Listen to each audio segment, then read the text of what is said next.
Hi guys, welcome back to my channel. This is the Educator, and so in this video we're going to continue from where we stopped. Remember I said I've divided it into three sections, and so I've treated the first section and this is the second section. So just in case you have not checked out the first section, that's the first video I dropped, do well to check it out as this is the second section.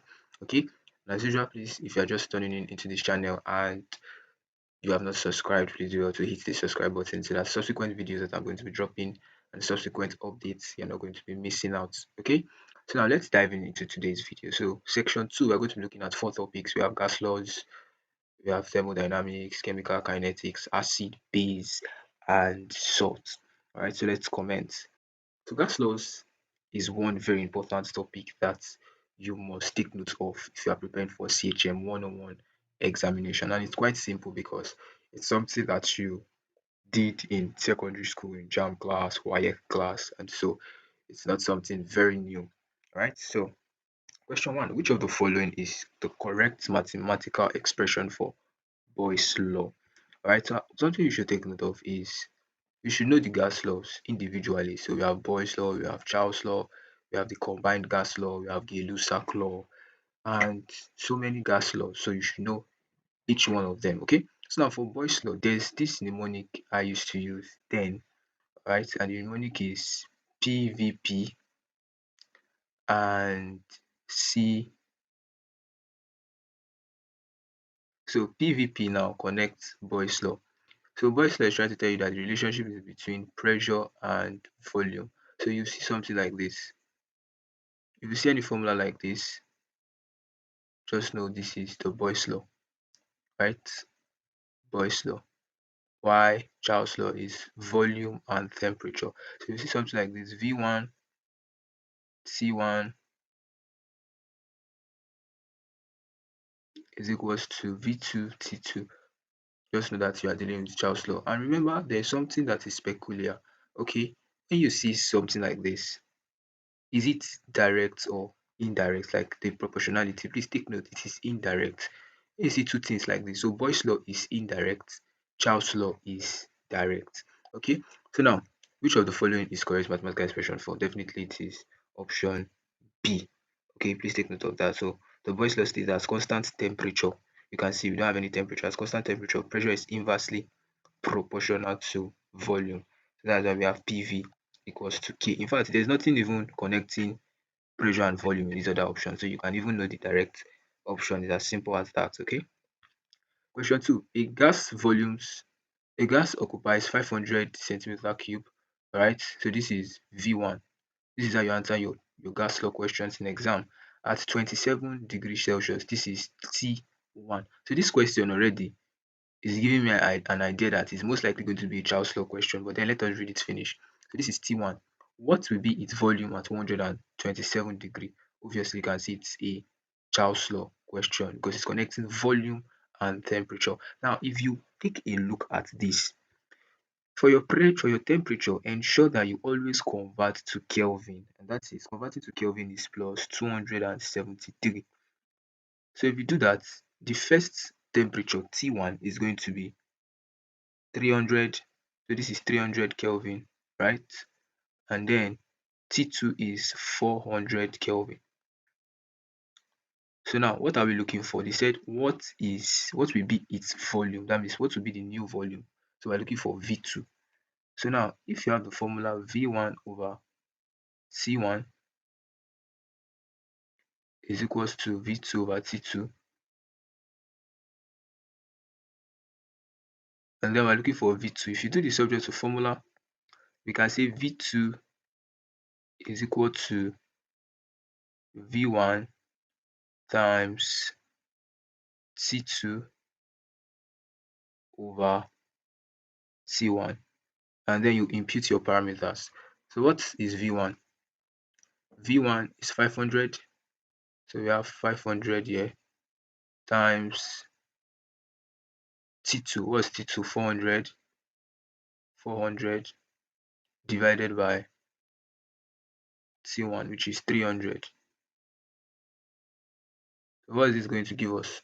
So by the time we say two zeros here, cancel two zeros here, right? So approximately by the time you do this calculation correctly, you get 667 centimeter cube. Remember sef, the idea is this: if remember Charles law is direct, so there's a way you can even project how your answer is going to look like.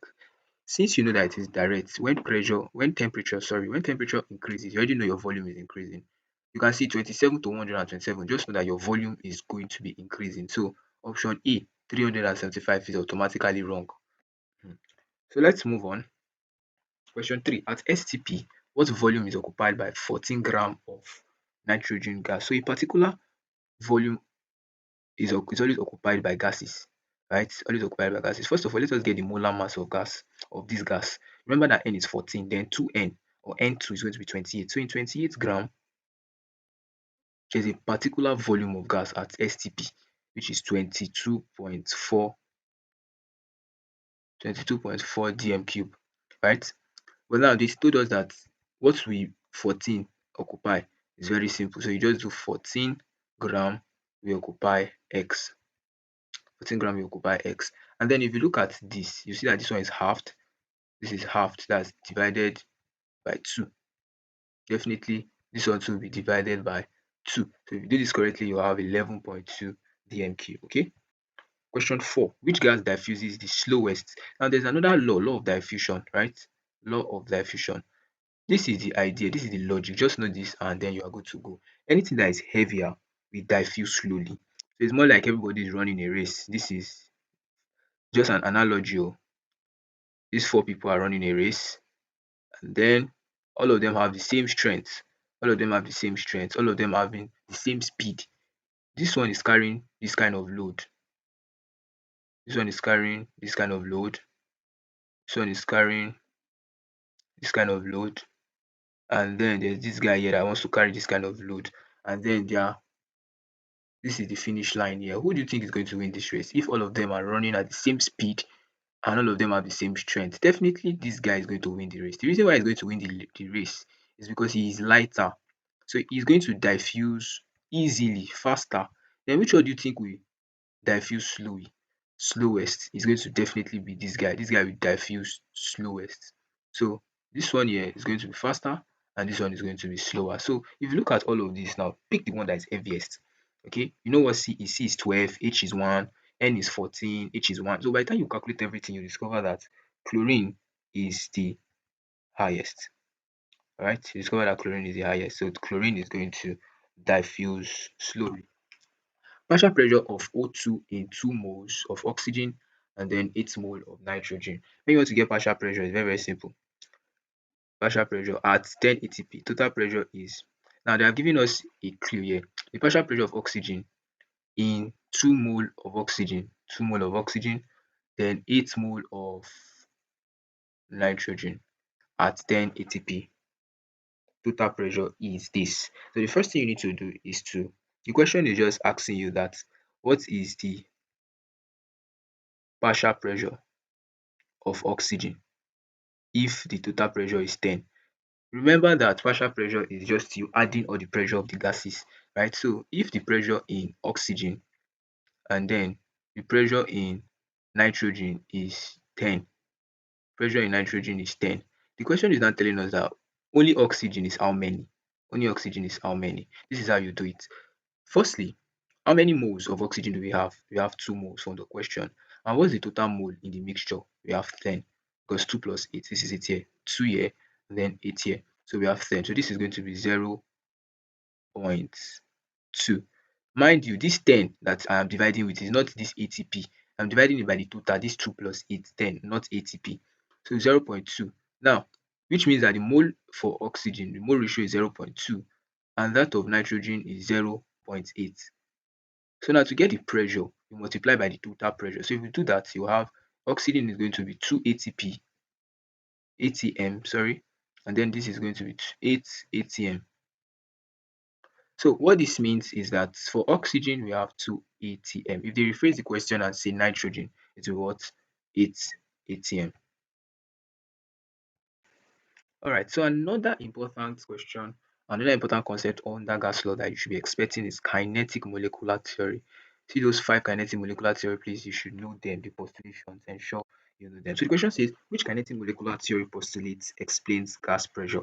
Okay, so there are a lot of theories, and now there's something that explains gas pressure. What explains gas pressure is collision with walls.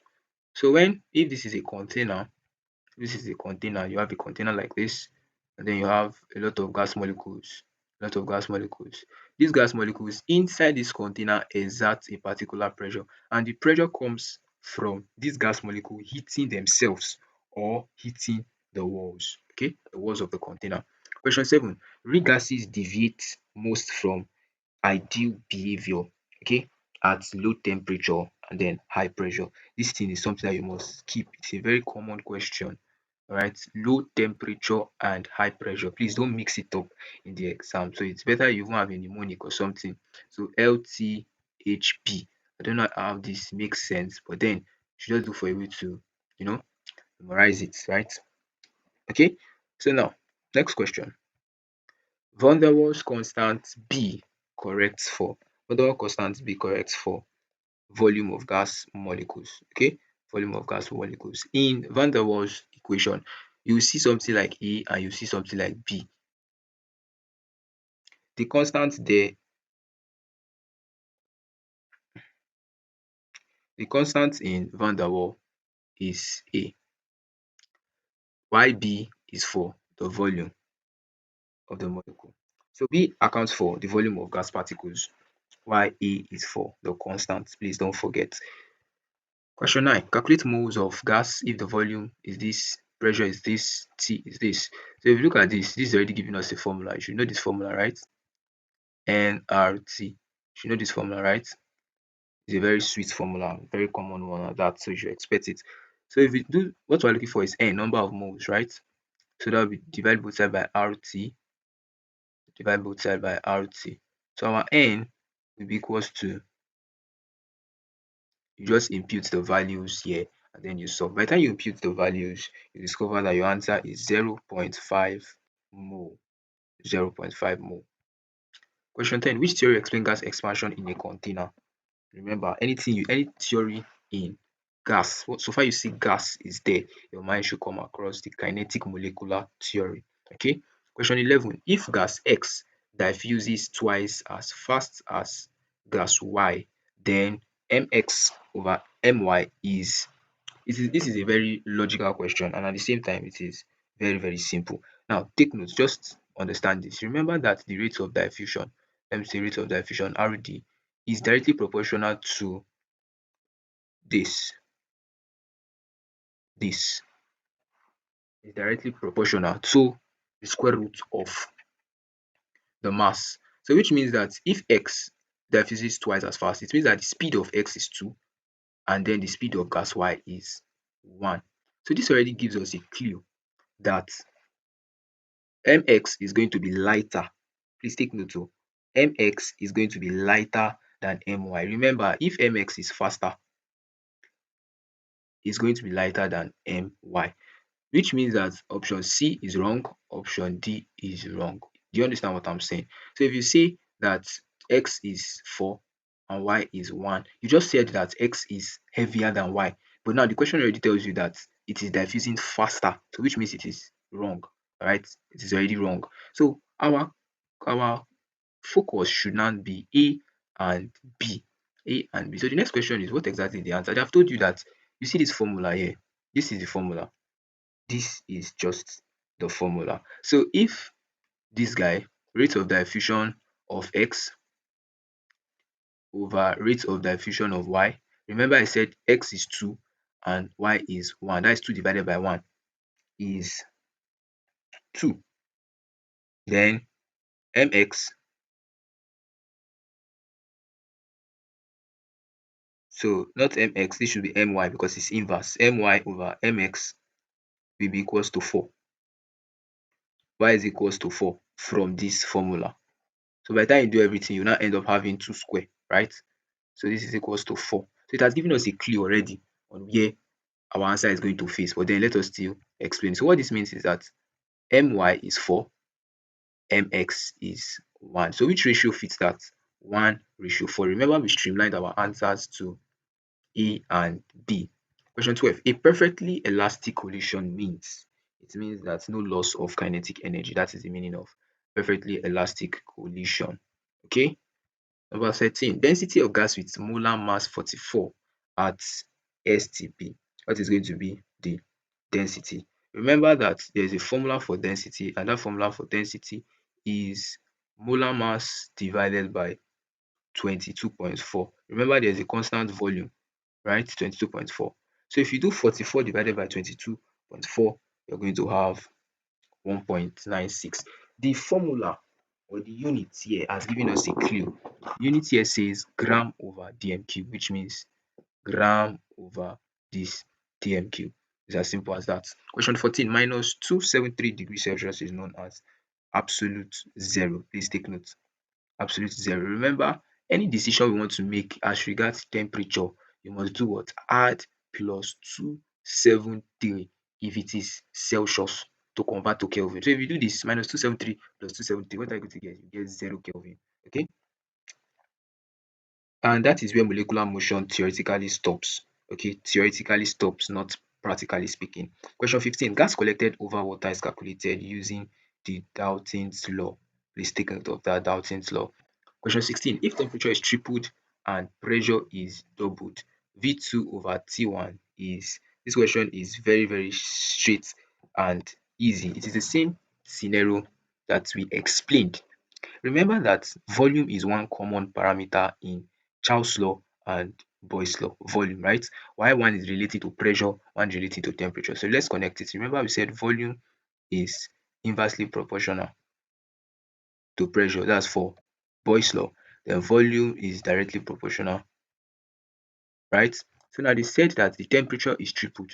That's this is 3T, and now pressure is doubled, which is 2P.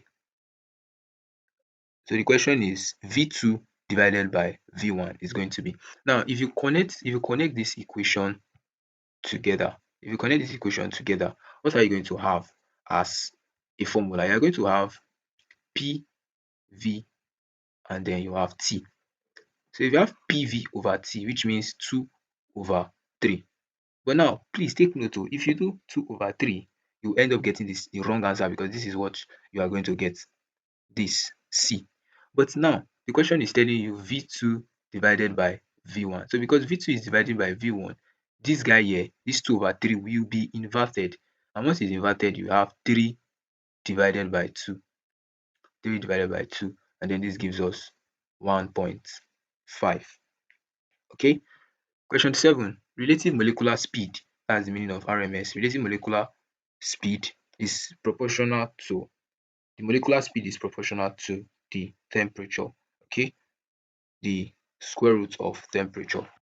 18. A gas obeying all gas laws. This is a very common question. Once you see this, you run straight to ideal gas. Ideal gas obey all gas law. Number 19, which is not equal to 1 atm. Okay, so these are just different units for representing pressure. We have 760 millimeter per mercury. We have 101325 Pascal. We have 1.013 bar. But now they don't like 22.4 Pascal because this is the correct unit for Pascal. So D is the answer. 20. Standard gas for diffusion comparison is hydrogen. It is hydrogen we use for comparison. Okay. Thermodynamics. So moving on to thermodynamics, which means we have covered everything for your gas laws. As usual, please do well to check out the crash course.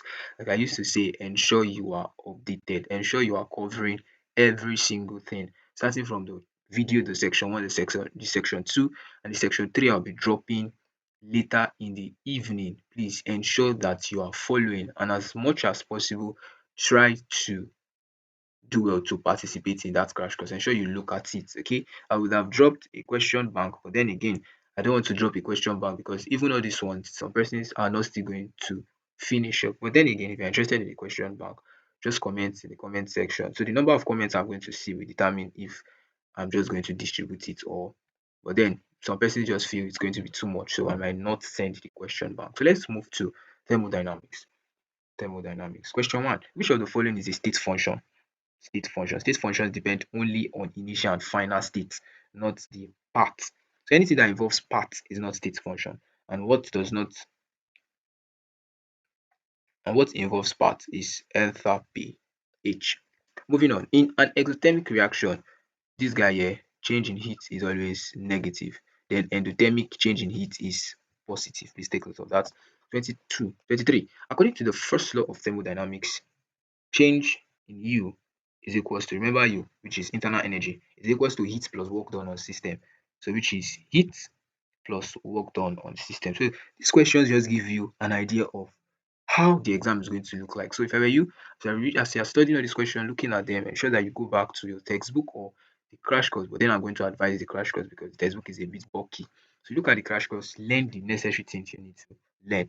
Okay, 24. Heat required to raise 10 gram of water from 25 degrees Celsius to 35 degree Celsius. Okay, so as usual, there is something that you shouldn't forget. And now that thing you shouldn't forget is your conversion. So now this is how it works. You have, this is a very common chemistry question in your secondary school days. It's just telling you about specific heat capacity. Right? So you have MC, then change in T. By the time you calculate M, you multiply M times your C. What is C? C is always 4.18 for water. Then change in T. Change in T is going to be 10. Change in T is going to be 10. The reason why I said change in T is going to be 10 is because remember there is something as your commutative, that's in mathematics. This guy here, whether we, if we decide to add plus 273 to this, plus 273 to this, the change will still be 10. So if you decide to solve it directly, it doesn't affect anything. But then if you are doing a written examination, then you must solve directly to show that, oh, I understand that I'm supposed to convert this to Kelvin. But since it's not a written exam, you can just solve directly. Okay. But if it's not involving division, multiplication, like Charles' law, Boyle's law, those things, then you must convert the temperature. Okay. So by the time you do all this calculation, you get that the answer is 418 joules. 25. Hence law states that enthalpy change depends only on the part of reaction. Remember we said something like one depends on part, the other one does not depend on part. And that's why we ruled out enthalpy, because enthalpy depends on part. Right. 26. Standard enthalpy of formation of an element in its standard state is equal to 0.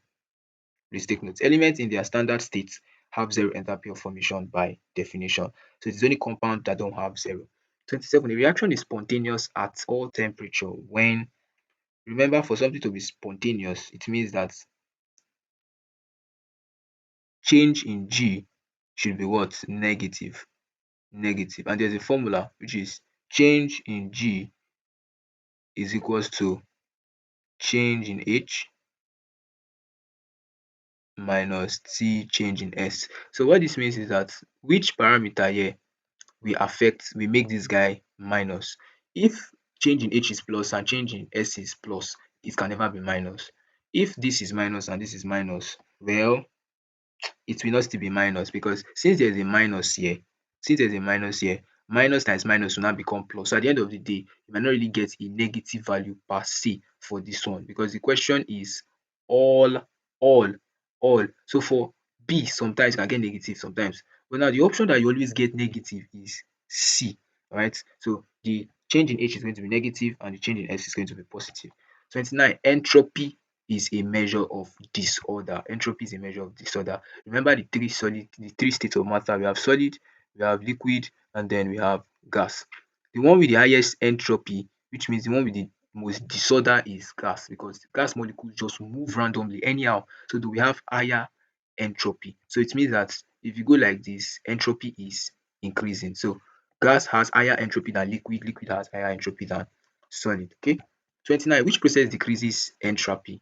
Which process decreases entropy? So what this question is trying to tell you is that which process has the, will I put it as, which process has the most order, molecule? Sublimation, that one is converting to gas, so it can never be sublimation. It cannot be dissolution or dissolving salt. It is definitely freezing water, because once you are freezing water, you are turning it into solid. And remember we said solid have low entropy, so the correct answer is option C. 30. If change in G is equals to 0, the system is at equilibrium. Remember, if it is minus, it is spontaneous. Then if it is zero, it is equilibrium. Then you should know for non-spontaneous. Question 31. Work done during gas expansion.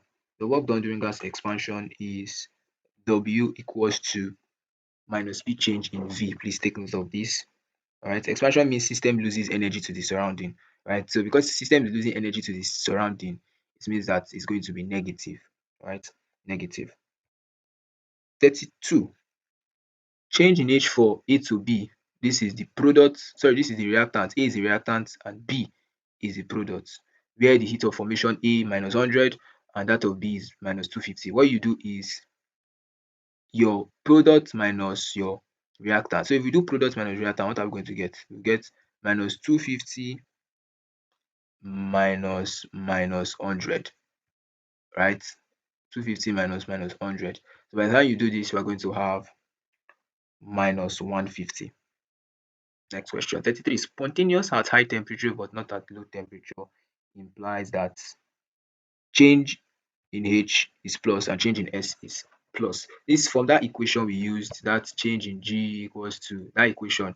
Please look at it. You can pause this video and then experiment it. You will see that this is the only time that it is spontaneous at high temperature and low temperature. That's the condition. 34. In a bomb calorimeter, heat measured is equals to change in U. Remember, internal heat, internal energy, right? 35. Heat of neutralization for strong acid and strong base is minus 57.8. So this already tells us that it is exothermic, all right? Because exo is minus. Okay.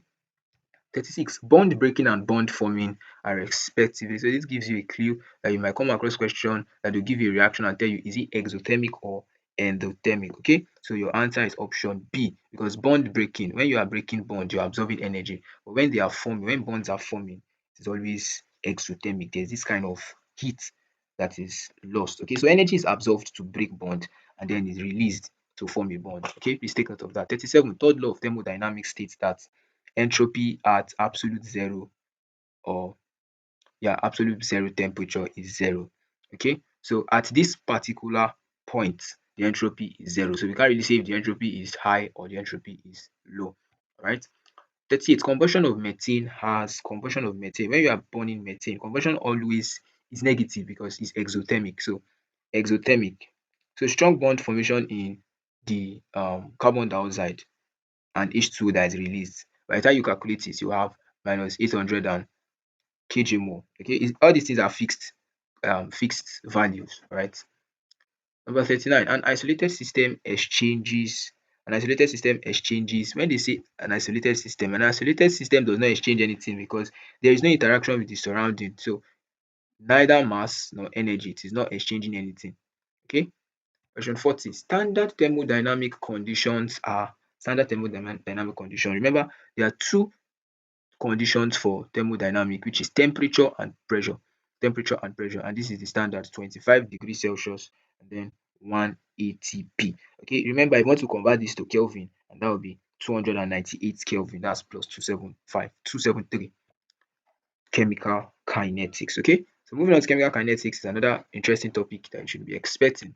Right, according to the collision theory, which of the following is not required for a reaction to occur? So basically, this collision theory just tells you when two things mix together or when two elements, two substances collide together, there is something that happens before the reaction takes place. Okay, so by the time you read this, reactant particles must collide. This is correct, it's part of the theory. Particles must have correct orientation. This is correct also. Particles must collide with energy greater or equal to activation energy. This is correct. Particle must be in the gaseous state. No, no, it is not all the whole particle that must be in gaseous state because the reactant can be solid, it can be liquid, it can be anything. Okay, please take note of that.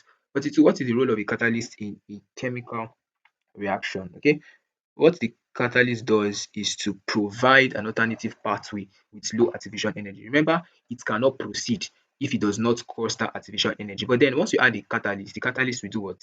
It will make the reaction proceed by creating an alternative pathway. Alright. 43. If doubling the concentration of a reactant A quadruples the rate, the order with respect to A.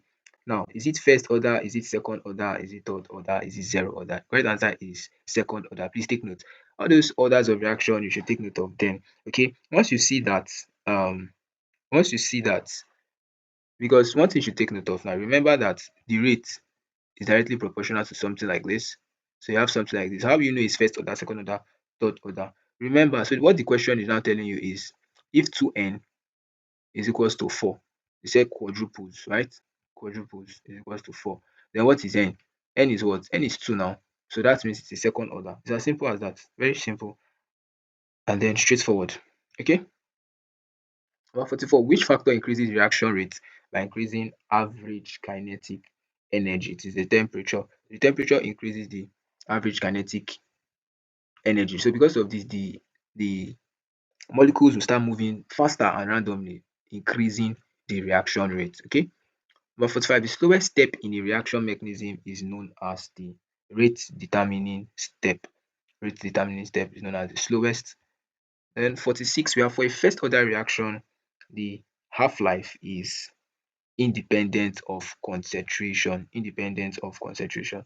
So the half-life does not depend on the initial concentration. Okay, so all of these things are processes that you will encounter when trying to find first order reaction, second order reaction, third order reaction. Everything has been explained in the crash course file. Okay, but for the purpose of this, just ensure that you are following up with this question and at the same time you're understanding the answers for the question.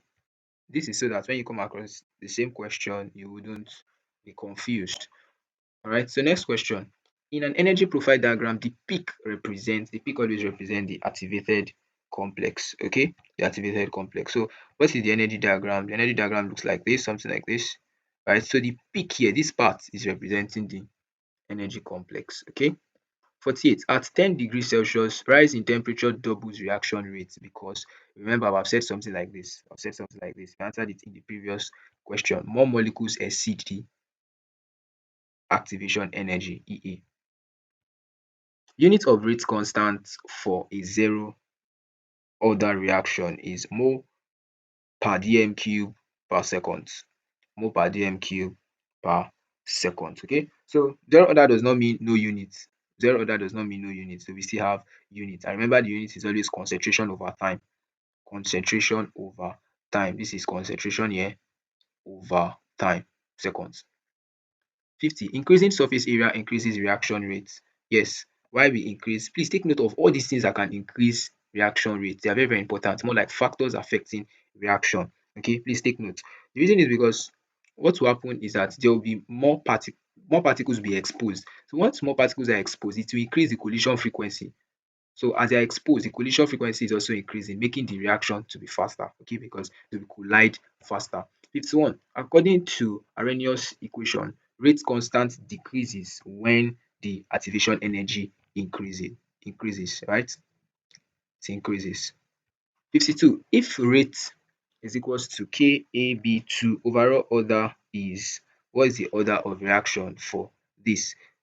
Don't be tempted to go and pick 2. Remember that 1 is here, invisible 1 is here. So what you need to do is to add the exponential. So when you add the exponential, you have 3. Alright. Then 53. Catalyst at the end of reaction is, at the end of the reaction, there's something about catalyst. It is chemically unchanged. It does not change. It does not change. Speed up reaction without altering itself. That's one of the characteristics of catalyst. 54. Minimum energy required for successful collision is known as activation energy. I've been saying it since. 55. Increasing concentration increases reaction rate. Okay, it increases reaction rate just because the collision frequency increases. It's as simple as that. It's just you using logic. Remember, we have picked two options now that collision frequency is increasing.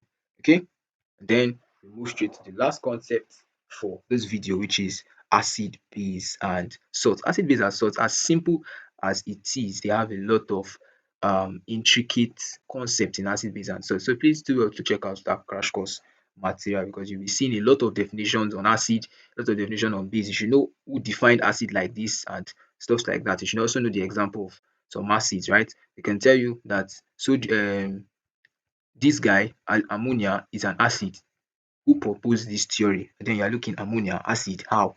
So that is just how it is. But let's move on. According to Bernstein-Lowry theory, an acid is a proton donor. Please take note. Everything has been explained in the crash course file, so please do well to check it out.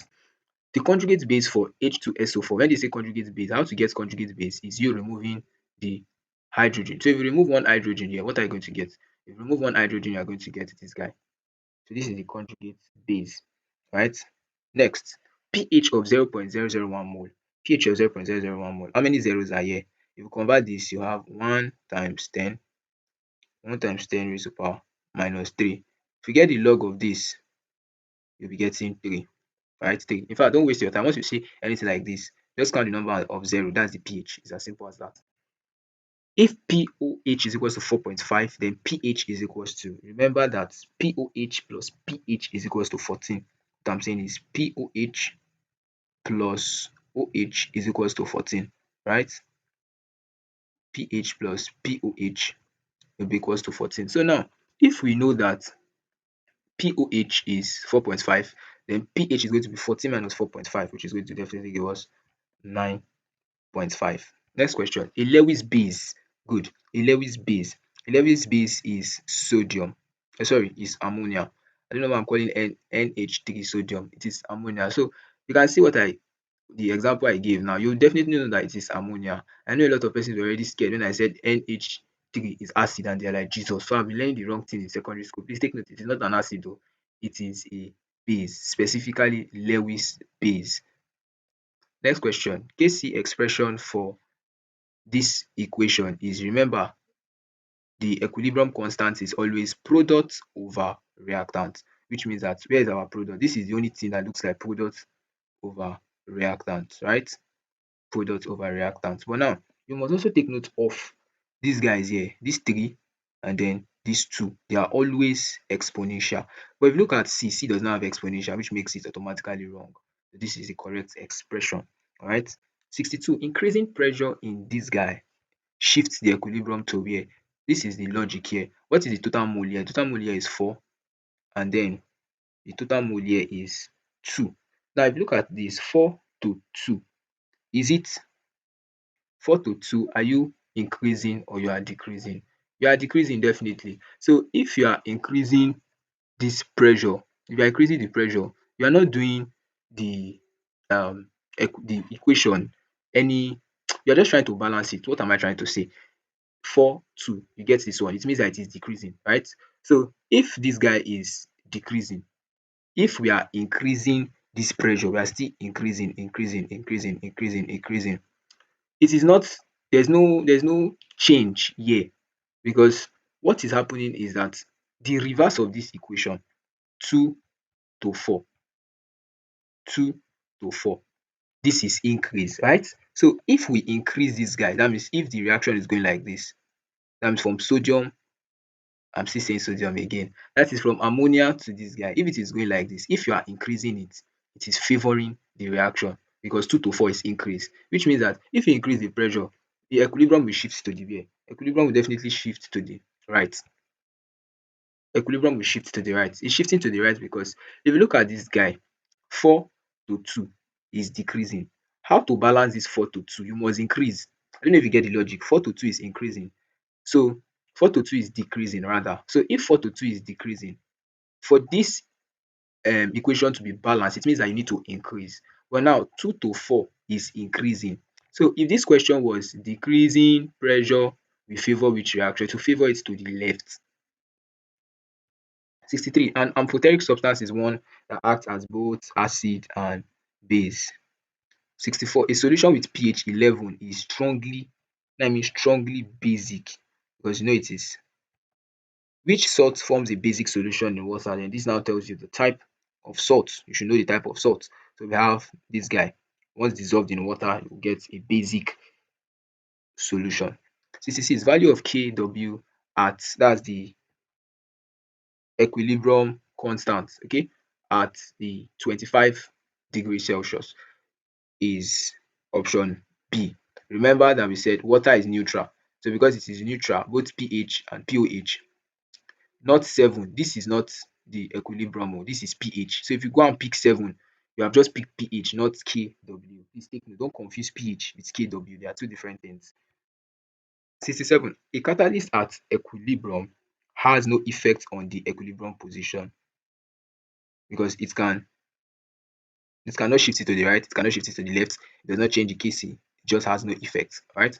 68. A buffer solution is made up of, remember, a buffer solution is made up of weak acid, then it's salt. So if you look at the usually following is a weak acid, definitely it is this guy. This guy is a weak acid. ACl is a very strong acid, so this is wrong. Let us not even look at the remaining ones. So A and C is wrong. Then this guy, none of them are acids, they are base. So the correct answer is B. It's as simple as that. 69. Increasing temperature in an exothermic reaction. What will happen if you are increasing temperature? It will decrease the equilibrium constant, okay? Because temperature affects equilibrium. Something is already something is liberating energy already, is hot. You are still adding temperature. What you are doing here is to decrease, you are decreasing the equilibrium constant because it's not even getting balanced at all. You are just causing problem for the reaction. Okay. 70. The pH of 0.1 mole weak acid is exactly, so now the pH of 0.1 mole weak acid exactly 1, between 1 and 7, exactly 7, less than 7. Okay. Wow, this is a very tricky question. Now, if you say exactly 1 and 7 from the calculation, you will be correct. But then there's a condition, weak acid. Weak acid. So it will be between 1 and 7. The reason why I'm saying is between 1 and 7 because weak acid don't dissociate completely. They just dissociate partially, right? They dissociate partially. 71. Best indicator for strong acid, weak base is your methyl orange. It's a very common indicator when a strong acid, weak base is used. 72. Removing CO2 from this equation will shift the equilibrium to, please, you should know the meaning of shift equilibrium to right and left. Equilibrium shifting to right means that forward reaction is favored. If it is shifting to left, it means backward reaction is favored. So what happens is that by the time we are removing this guy, if we are removing this guy, the rate at which this one is going to be produced will increase. So in a way, what is happening is that this is shifting it to the left, shifting it to the left because when you are removing the product, it is shifting the equilibrium backward. When you are removing the reactant. Okay. 73. Which is a polyproptic acid? A polyproptic acid is this guy. So a polyproptic acid is basically anything that we ionize. It is not just one hydrogen it has a lot of hydrogen, 2, 3, 4, 5, 6, 7, 8, 9, 10, 11 hydrogen in it, and this is the only option that has that amount. Take note, this guy here, remember, if it ionizes, it is just this one that is going to be given. This one here, this particular one is not part, right? You should know that this guy is an exception. Please take note. Then we have 74. Kc depends only on, I've answered this question before. Then we said it depends on the temperature. Okay. Then 75, a neutral solution at 25 degrees Celsius is this. Neutral solution does not mean the pH is 0. In fact, if the pH is 0, you can theoretically say it is acidic, but then again, let's leave that. So in neutral solution, we have this guy. The hydrogen ion or the hydrogen concentration is going to be this. Okay, so this is the last question for this video, and then we have come to the end of the second section of this video. As much as possible, try to watch the first video, and as usual, do well to share with your friends, share with your departmental course mates, share to your group chat, share to everyone who's going to find this video beneficial. Like I said, if you want me to give you guys the question bank, please just comment in the comment section that you'll be needing the question bank. Once I see that a lot of persons are interested, I can decide to share it. And in the last video, we're going to be looking at electrolysis and redox reaction. Remember, there's something I love doing, and what I love doing is saving the best for the last. So if you decide to watch the first session, second session, please do well to watch the last session, because the last session is going to be the key, because you can't do your CHM101 without expecting electrolysis and redox reaction. So anticipate redox reaction and electrolysis this evening. Bye for now, guys.